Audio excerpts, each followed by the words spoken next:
Hey guys, in this video I'm going to be going over a strong competitive moveset build that you can teach one of my personal favorite Gen 1 Pokemon, and that is Electrode. So what I really like about Electrode is that it can bring some interesting things to the table, and it has the highest speed of any of the Gen 1 Pokemon up there at 140, and an increased speed in the Gen 1 games also means increased critical hit chance. And then the rest of the stats for Electrode are fairly mediocre. You have a special of 80, and then your defense is at 70, health at 60, and then attack at 50. So taking a look at the build here, what I like about Electrode is the fact that it can do utility as well as dealing out some decent damage. And your number one move attack is going to be a same type attack bonus from either Thunderbolt or Thunder. You have to make the decision whether you want to either trade off accuracy for power. Thunderbolt has 95 power, 100 accuracy, and a 10% chance to paralyze, while Thunder also has that 10% chance to paralyze, but its power is up there at 120, but the accuracy is down at 70. I prefer the more consistent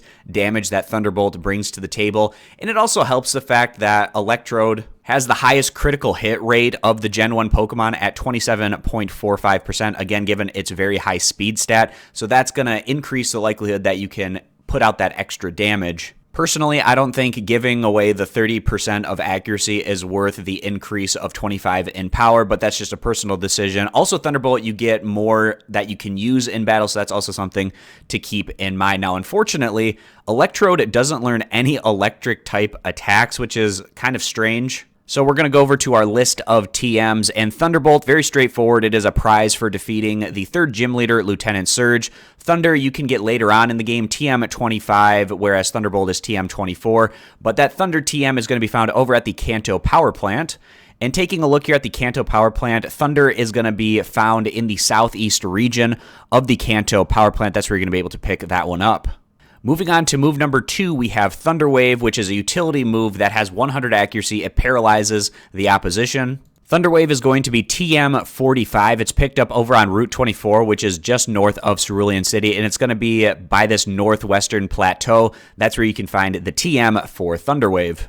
Now, I deviate a little bit from this build with the support move of Flash because you paralyze the opponent and then make it difficult for them to hit you if you can also put Flash on top of that, as opposed to Screech, which lowers the target's defense by 2, but it just depends on what you want to go with in that 4th slot. For your other utility move, move number 3 is going to be Explosion. It deals double damage, but also your Pokemon is going to give up its HP for using this attack. Electrode doesn't have a great attack stat, so even though Explosion deals a lot of damage, it is a physical type move. It doesn't work off of special, so that's something to keep in mind where Screech could come into play in that instance where you lower the opposition's defense and then maybe your Explosion can hit a bit harder in that instance. But Explosion is going to be learned through leveling up, and Electrode picks that up at level 50. Where Screech is also something that is learned through leveling up, and that's going to be a move that Electrode knows natively. And then the other option that I think you can go with is the HM05 Flash. Again, I think Flash has an interesting pairing that you can put with Thunder Wave,